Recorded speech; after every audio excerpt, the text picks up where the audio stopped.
এই hello, WhatsApp guys, কেমন আছেন আপনারা সবাই? আশা করি সবাই ভালো আছেন। আর আমিও আছি ভালো। আজকে আবারও চলে আসলাম আপনাদের মাঝে আরও নতুন একটা ভিডিও নিয়ে চায়না থেকে। আর আজকে হলো 31 আগস্ট, আর আগামীকালকেই 1 সেপ্টেম্বর।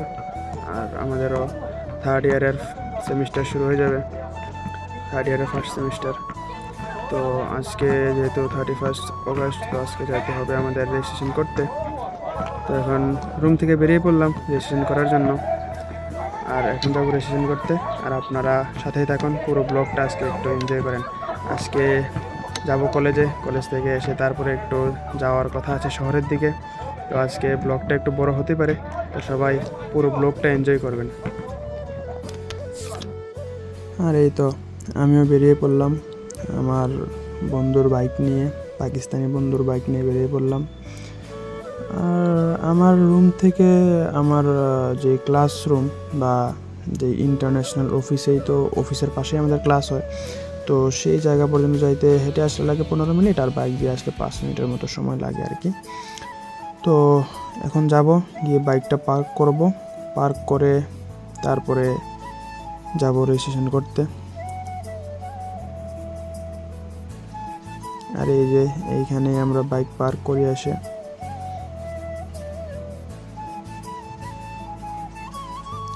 আর এটাই হলো আমাদের ইন্টারন্যাশনাল অফিসের মেইন এন্ট্রান্স। এখান দিয়েই সবাই আসা যাওয়া করে। এখানে নতুন ফেস রিকগনাইজেশন স্ক্যানার লাগাইলো, তো সেটারও এখন সবার রেজিস্ট্রেশন চলতেছে, সবাই চেক করতেছে। আমিও করলাম, আমারও ডাইকে নিয়ে করাই দিল। যখন ভিতরে গেছিলাম তখন ডাইকে নিয়ে করাই দিল, যদিও ওইটা ভিডিও করতে পারি নাই রেস্ট্রিকশনের জন্য। আর আমিও এখন বাইরে একটু দাঁড়ায় দাঁড়ায় দেখতেছি সবার ইগুলা, যে কে কী করতেছে না করতেছে। তো এইখান থেকে একটু দেখে টেকে তারপর চলে গেলাম ভিতরে। আর আমাদের যে বিল্ডিংটা সেটা হলো 16তলা বিল্ডিং। আর এই বিল্ডিংটার সামনে একটা আছে স্ট্যাচু। এটা কার স্ট্যাচু আমি জানি না শিওর। যদি আমার ভিডিও কোনো চাইনিজ ক্যারেক্টার পড়তে পারে এরকম কোনো বড় ভাই দেখে থাকেন, তাহলে আমার জানাইন এটা কার স্ট্যাচু। আর এই তো এটাই হলো আমাদের ইন্টারন্যাশনাল অফিসের বাইরের যেই সিনারিওটা, এরকম কিছুটা। আর এর পাশে আমাদের ক্লাসরুমগুলো থাকে। এই যে আমাদের ক্লাসরুমগুলো কিছুটা এরকম হতে হয় আর কি। তো একটু সামনে গেলেই সাইডের একটু ভিউ দেখতে পাবেন বা একটু দেখতে পাবেন, নমুনা কেমন হয়। এই যে এরকম কিছুটা হয়। আমরা ভিতরের নিতে পারি না, তারপর বাইরে থেকে যতটুকু হয় অতটুকু আপনাদের দেখানোর চেষ্টা করতেছি। আর একদম টপ ফ্লোর থেকে যেখানে আমরা ক্লাস করি, ওই ব্যালকনি থেকে আমাদের বাইরের ভিউটা কিছু এরকম। এই যে আমাদের ডরমিটরি দেখা যাচ্ছে ওখান থেকে। আর এখান থেকে দাঁড়াইলে ভালোই লাগে, বাইরের সিনারিওগুলো দেখা যায়। আর এদিকেই হলো পাশেই হলো মেন রোড, মেন রোডে এদিক দিয়ে গাড়ি চলাচল করে 24 ঘন্টায়। আর এখানে একটা হসপিটাল আছে। আর এই তো আমিও মাত্রই রেজিস্ট্রেশন শেষ করে বেরিয়ে আসলাম। আর ভিতরে ভিডিও করতে পারি নাই তেমন একটা, হয়তো ক্লাসরুমের বাইরের এরিয়ার যদি একটা শর্ট নিলাম বা দু একটা এরিয়া একটু আপনাদের দেখালাম, ওইটুকুই। আর ভিতরে আমাদের ক্যামেরা টোটালি মানে এলাও না, তারপর আমি ভিডিও করলাম, এই আর কি। চায়নাতে কিছু কিছু রুলস আছে যেগুলো মান্য করতেই হয়, যেমন এই যে আমাদের ক্লাসরুমের যে বিল্ডিং আছে ওই বিল্ডিংয়ের মধ্যে ক্যামেরা, বা আমাদের ক্লাসরুম এরিয়ার ইন্টারন্যাশনাল অফিস এরিয়ার যে এরিয়াটা আছে ওই এরিয়ার ভিডিও করা বা ক্লাসরুমের ভিডিও করা এলাও না, তো সেটা করি নাই, এই আর কি। আর এই তো আপনাদেরকে কিছু ইনফরমেশন দিয়ে বেরিয়ে পড়লাম। আর আজকে হয়তো বা আমার ভিডিওগুলা যে সিনগুলো আমি দেখাচ্ছি সেই সিনগুলো একটু শেকি দেখাচ্ছে, একটু না অনেকটাই শেকি আসতেছে, মানে কোনো স্টেবল না। কেননা আমার ক্যামেরাটা অ্যাটাচ করা ছিল বাইকের মধ্যে। আর আমার এই রাস্তাগুলো বা এই জায়গাগুলো আমার খুবই পছন্দের জায়গা, যার জন্য আমি আপনাদের একটু দেখানোটা প্রেফার মানে করলাম, বা দেখানোটা আমার মনে হলো যে আমি একটু দেখাই তাদের। তো আমি যেরকম দেখাতে চাইছি ওই রকম তো দেখাইতে পারি নাই। তারপর আশা করি সামনে তো আরও দেখাবো বা আরও ভিডিও আসবে, তখন দেখাইতে পারবো আশা করি। আর এই যে আমাদের ডরমিটরির পাশে বাস্কেটবল গ্রাউন্ড, ওখানে চলে আসলাম। এখন বাইকটা একটু সাইডে পার্ক করে তারপরে এখানে ছেলেপেলে খেলতেছে, তা একটু দেখবো। তো বাইকটা পার্ক করে ফোনটা এখানে একটু ধরলাম, ছেলেপেলে খেলতেছে, ভাবলাম যে একটু ভিডিও করি এই আর কি। আর এরই ফাঁকে আমার একটা পাকিস্তানি বড় ভাই যে অন্য ইউনিভার্সিটিতে আছে এখন, আমার এখানে আসছে একদিনের জন্য, দেশে গেছিলো, তো দেশ থেকে যাওয়ার সময় আমার এখান দিয়ে যায়। তো এই যে সে বড় ভাই যাবে শপিং করতে, তো তার সাথেই যাবো আজকে শহরের দিকে। তারা বললাম যে হাই করে দাও, তা হাই করে দিল। তা আমি বললাম যে একটু ভিডিও করো, তোমার কাছে ফোন দিয়ে তুমি একটু ভিডিও করো, তাহলে এদিক থেকে একটু করে ভিডিও নিল। আর এখন থেকে হয়তো বা ভিডিও ক্লিপগুলো একটু এত শেখি পাবেন না, একটু স্টেবলই পাবেন, কেন এখন হয়তো বা আমি ভিডিও করব, আর না হয় যদি বড় ভাই পিছনে বসে থাকে তাহলে বড় ভাই ভিডিও করবে। আর এই তো এইসব করতে করতে চলে আসলাম ক্যান্টিনে। ওনারা বললাম যে যাও গিয়ে কী খাবার অর্ডার দিয়ে আসো, তো উনি গিয়ে খাবার অর্ডার দিয়ে আসলো। আর এই তো একটু পরে খাবার চলে আসলো, খাবার লাইভ বানাইলো এখানে। আর চায়না যেটার জন্য মানে ফেমাস আর কি, চায়না বলতে যা বুঝি, ফ্রাইড রাইস এইসব ওইটাই নিলাম, 2 রকমের 2টা ফ্রাইড রাইস। আর খাবার চলে আসলো, আমিও খাচ্ছি আস্তে আস্তেই খাচ্ছি, কিন্তু আপনারা দেখতেছেন খুব স্পিডে খাচ্ছি, যেন ভিডিওটা একটু ফাস্ট করে দিয়েছি। ফাস্ট করে না দিলে ভিডিও অনেক লম্বা হয়ে যাবে, এই জন্যই ভিডিওটা একটু ফাস্ট করে দিলাম। আর আমরা যখন খাচ্ছিলাম তখন 2টা চাইনিজ বাচ্চা ছেলে এসে খুবই দুষ্টামি করতেছিল। এই যে দেখেন কী করতেছে, খুবই দুষ্ট ছিল, এদের সাথে দুষ্টামি করতেছিলাম এখানে আমি আর ওই বড় ভাই। এই যে দেখেন কী করতেছে, আমাদের সাথে দুষ্টামি করতেছে। তো এ খুবই দুষ্ট ছিল, খুবই পাজি ছিল। এ ছিল আর একটা ছেলে ছিল, ওই ছেলেটা অত দুষ্টামি করে না, এ খুবই পাজি ছিল। এ আইসা মানে কী যে করতেছে না করতেছে নিজেও মনে হয় জানে না। তারপর এসে বসলো এই দিয়ে ওই দিক দিয়ে একটা টেবিলে এসে বসলো আমাদের পাশে, এসে বসে দুষ্টামি করতেছিল। তো ওর সাথে দুষ্টামি করে তারপর আমরা বেরোয় গেলাম। আমি ওই বড় ভাইরে বললাম যে চলো বেরোয় যাই, আর এই তো বাইক নিয়ে বেরোয় গেলাম একটু শহরের দিকে। তখন হয়তো সম্ভবত বাজতেছিল 4টা এরকম। আর ওই দিনটা ছিল খুবই ব্যস্ততম একটা দিন, কেন জানি না হঠাৎ করে এই রোডটা খুবই ব্যস্ত হয়ে গেছে। মানে একটা জেনারেল যেরকম ব্যস্ত থাকে না জেনারেলি বা নর্মালের থেকেও মানে খুব ব্যস্ত হয়ে গেছিলো ওই রোডটা। আর এই তো আস্তে আস্তে কথা বলতে বলতে আপনাদের সাথে চলে আসলাম শহরের দিকে। এই যে আমার এই রাস্তাটা খুবই পছন্দের একটা রাস্তা, তবে দিনের সময় না যতটুকু রাতের সময় তার থেকে বেশি পছন্দের। রাতের সময় যখন ফিরবো তখন দেখাবো আপনাদের একটু লাস্টে। আর এই তো শহরের দিকে চলে যাচ্ছি, একবারে সিটি সেন্টারের দিকে।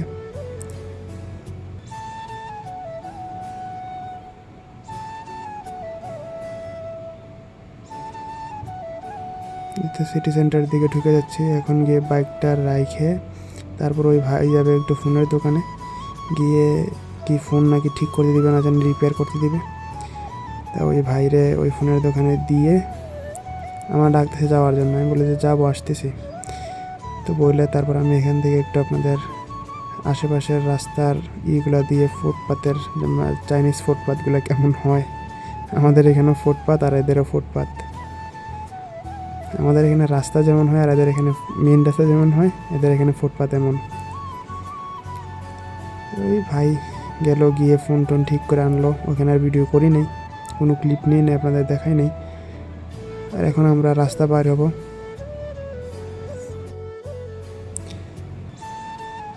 আর আরেকটা কথা, অনেকেই মানে চিন্তা করে যে আসলে চায়না কেন এত আগায় যাচ্ছে বাংলাদেশ থেকে বা ইন্ডিয়া থেকে। ঠিক আছে, কেননা ভাই চাইনিজরা ওদের রুলসের প্রতি, রেগুলেশনের প্রতি, ওদের দেশের প্রতি খুবই শ্রদ্ধাশীল। আমি বলবো না যে আমাদের দেশের মানুষরা, ইন্ডিয়ানরা বা বাংলাদেশিরা তাদের দেশের প্রতি শ্রদ্ধাশীল না, অবশ্যই তাদের দেশের প্রতি শ্রদ্ধাশীল, কিন্তু আমরা মানে একটু বেশি উচ্ছৃঙ্খল হয়ে পড়ি সব কিছুতে। এই যে দেখেন সিগন্যাল গ্রিন হয়েছে তাহলেই ওরা রাস্তা পার হবে, আর আমরা যদি ইন্ডিয়া বাংলাদেশে হয়তো সিগন্যাল দেখতো না, এমনি মাঝখানে দিয়ে দৌড় দিত। তো এই জিনিসটাই হলো সবথেকে বড় তফাৎ একটা, বুঝছেন। আর এই তো চলে আসলাম এখন একটা জুতার দোকান না, মানে এটা একটা ভালো একটা ব্র্যান্ড, চায়নার নামি দামি একটা ব্র্যান্ড, 361 ডিগ্রি। এটা থেকে প্রায় শপিং করা হয় কোনো কিছু প্রয়োজন পড়লে, ভালো কোনো কিছুর, বা যদি নর্মাল কোনো কিছু নেওয়া লাগে তাহলে অত দামি আসি না, আউটলেটে আসি না, ওই নর্মাল দিয়ে চালাই নি। আর এই স্টোরগুলো কখন আসা হয়, যখন মানে খুবই ভালো কিছু প্রয়োজন হচ্ছে বা ভালো কিছু নিব, তখন আসা হয়। আর চায়নাতে বেশিরভাগই হলো ব্র্যান্ড ছাড়া কোনো কিছু পাওয়া যায় না, খুব কম। আর ব্র্যান্ড ছাড়া যা পাওয়া যায় তা মানে ভালো হয় না, ঠিক আছে। আর এই যে দেখেন আপনারা একটু শুজগুলা, খুবই সুন্দর সুন্দর শুজ এদের কালেকশানে আছে। আমার মানে এদের শুজ দেখলে একটা থেকে আরেকটা, আমার কোনটা রেখে কোনটা নিব মানে আমার মাথা কাজ করে না প্রায় সময় এদের কাছে আসলে। আমার যখন কেউ নিয়ে আসে যে পছন্দ করো ভালো, আমি বুঝি না যে আসলে আমি কোনটা পছন্দ করে দিব। আর এখানে মানে প্রাইজে এবং কি আমাদের চয়েসে মিলে নাই, যেটা চয়েস হচ্ছে সেটা প্রাইজে হচ্ছে না, যেটা প্রাইজে হচ্ছে সেটা চয়েসে হচ্ছে না। তো এই সেই করে দেখে টেকে তারপর বেরোই গেলাম এই স্টোর থেকে। বেরোয় তারপর সামনে আরও অনেকগুলা আছে। আর এই হলো সিটি সেন্টারের 4 রাস্তা মোড়ের একটা ব্যস্ততম জায়গা। আমি বললাম যে ভাই তুমি হাঁটো, তোমার একটা ভিডিও বানাই দেই, সানসেট হচ্ছে, তোমার একটা ভিডিও বানাই দিলে তোমার সুন্দর লাগবে। তো বলে যাচ্ছে ভিডিও বানাও, তা আমি ওইদিকে একটু দেখাবো, ওইটাও একটু দেখাবো ম্যাকডোনাল্ডসটা। আমি বললাম আচ্ছা দেখাই, ওই আর কি দেখাই দিলাম একটু ওনার মতো করে। ওনারে ভিডিও বানাই দিলে খুবই খুশি হয়। আর এই তো আমরা চলে আসলাম একটা মলের সামনে। এখন যাব দেখি কোন স্টোরে যাওয়া যায়, কোন ব্র্যান্ডের স্টোরে।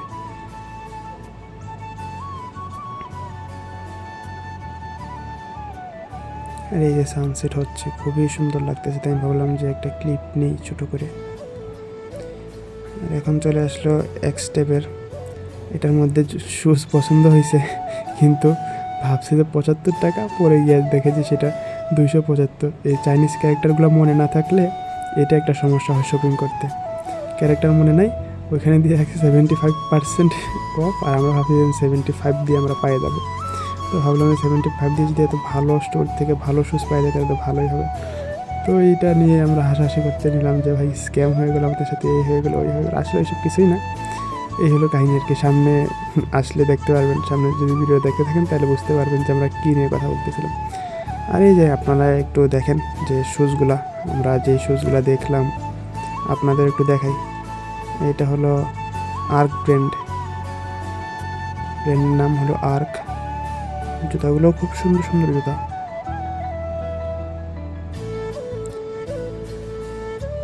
পছন্দ করতেছিল, এখান থেকে ট্রায়ালও দিছে, কিন্তু এখান থেকেও জুতা পছন্দ হয় নাই বা রেটে হয় নাই। রেট বলতে কি মানে খুবই মানে এক্সপেন্সিভ, চায়নার হিসাবে খুবই এক্সপেন্সিভ, ঠিক আছে। চায়নাতে যদি একটা জিনিস যদি 200-300 উপরে চলে যায় তাহলে এটা খুবই এক্সপেন্সিভ আমাদের হিসাবে আর কি। কেননা চায়নাতে ইউজুয়ালি অতটা এক্সপেন্সিভ জিনিস মানে নেওয়া হয় না আর কি। 2000-3000 200-300 বলতে কি, 200-300 বলতে আমাদের ইন্ডিয়ার বলতে পারেন যে 3300 বা 3400 বা 3600 এরকম কিছুটা বলতে পারেন, মানে 3500 থেকে 3500-এর উপরে আর কি 200-300 মানে। তো আর বাংলাদেশের যদি হিসাব করি তাহলে বাংলাদেশের 5000। তো ওই বাংলাদেশের হিসাবে আবার অতটা গায়ে লাগে না, কিন্তু চায়নার হিসাব করলে অনেকটাই গায়ে লাগে, ঠিক আছে। তারপরে কথা বলতে বলতে চলে আসলো আর একটা ব্র্যান্ডের ওইদিকে আউটলেটে, সানফু নাম করে, ওখান থেকে একটা টি শার্ট নিল। আর বের হয়েই দেখি যে সন্ধ্যা লেগে গেছে। कितने का शॉपिंग किया है? आज 11 का और ज़्यादा पैसे लग जाने थे, लेकिन वो धोखा दे दिया यार हमें। सोच के तो जब उसने बताया ना कि 75 आ रहे हैं, हाँ, मैंने कहा चलो ठीक है, एक भी तो 200 का लेना ही है, 2 लेते हैं 150 आ रहे थे। लेकिन उसने फिर बताया कि ये एक 275 का है। पूरा स्कैम हो गया अपने साथ। हाँ? स्कैम हो गया। लेना तो भाईजान हमें ठीक है, हाँ, लेकिन ये रैंडम जब कोई चीज़ पसंद आती है ना, फिर बंदा, मैं तो फंस जाता हूँ, इधर इधर देख के बताओ। फंस जाता हूँ, स्कैम हो जाता है, मैं नहीं रोक पाता हूँ। আর এটা আন্ডারগ্রাউন্ডে আইসা প্রথমেই আসলাম যে আন্থার একটা শোরুমে। আন্থার শোরুমের শুজের প্রাইসটা একটু শুনিয়েন কত বলে। আমি তো আপনাদের একটা আইডিয়া দিলাম আগে, তো সেই হিসাবে একটু ম্যাচ করিয়েন যে কত বলে। कितने का पूछा? 650 का है। ये सस्ता बहुत है। हाँ, 1000 से ऊपर लेना है, 200 से नीचे लेना है। हाँ, इतना सस्ता तो लेना ही नहीं है, सस्ता बहुत हो गया और थोड़ा महंगा चाहिए हम लोगों को, है ना। हाँ, पैसा बहुत है। ওখান থেকে মানে আপনার পছন্দ হয়েছে, কিন্তু দামি হয় না, এই জন্য বেরিয়ে আসলাম। বেরিয়ে এসে তারপর আরও 2টা স্টোরের পরে আমাদের সব কিছু চয়েস হয়ে যায়। ওই শ্যুজ কিনে নেয়, ড্রেস নিল, তাই তো ড্রেস নিয়ে তারপর আমরা বেরোয় যাব। तो बताओ कितने का शॉपिंग किया आज आपने? भाईजान पहली बात तो जो लेने आए थे वो ले ली। अच्छा दूसरा एक चलते चलते सनकू से शर्ट पसंद आई, स्वेट शर्ट, वो ले ली। अच्छा। ये कोई ATRM की थी। ये आमता साहब गए थे, हाँ इधर भी शूज़ देख रहे थे, वो भी नहीं पसंद आया। अच्छा तो शर्ट थी 40 की शर्ट, ये भी बोनस लगा है। आमता से 40 की शर्ट नामुमकिन होती है लेकिन मिल गई। अच्छा। और एक ट्राउज़र है वो 100 का लिया है, वो भी नामुमकिन ही होता है, लेकिन मिल गया। चीज़ें अच्छी मिली है लेकिन जो लेने आए थे वो नहीं मिला। हमने अच्छा कोशिश भी की लेकिन वो नहीं मिला। ये अभी पता नहीं, ये हमेशा ऐसा ही होता है, जो लेने आओ ना वो नहीं मिलता। आज एक्सपेक्टेड था कि हम साथी की बाइक के ऊपर घूमते घूमते आएंगे इधर, साथी की बाइक के झूले भी ले लिए, तो जो नहीं चाहिए था वो भी ले लिया। लेकिन ये कह सकते हैं कि मैं बाई ट्रेन आया हूँ, 3-4 दिन सफ़र करके, ये अपनी तरफ से मैंने अपने आप को गिफ्ट दिए, ये दिल की तसल्ली के लिए। क्योंकि मैं बाई एयर भी आ सकता था लेकिन नहीं, ये मैंने कहा थोड़ा सा सब्र करो, रुको ज़रा, सबर करो। सब्र करो, रुको ज़रा। तो अपने आप को थोड़ा सा खुश करने के लिए इतना दिन तंग किया है, तो ये अपने आप को एक छोटा सा गिफ्ट है। আর কি ওইখান থেকে আপনাদের সাথে গল্প করতে করতে বাইকের কাছে এসে বাইকটা পার্কিং থেকে উঠে তারপর চললাম রুমের দিকে, রওনা দিলাম। আর রাতের শহরটা কিছুটা এরকম, ব্যস্ত অনেকটা কমে গেছে। তো এই ছিল আমাদের আজকের ভিডিও। পুরা গাড়ি শপিং করা থেকে ধরে সব কিছুই ছিল আজকের ভিডিওর মধ্যে। শহর দেখা, শহর প্রায় সময় আসা হয়, আজকে নতুন না। তো এই ছিল আমাদের আজকের ভিডিও। পর্যন্ত ভিডিওটা দেখার জন্য সবাইকে ধন্যবাদ, এবং সবাই একটু রাস্তার ভিউ উপভোগ করুন।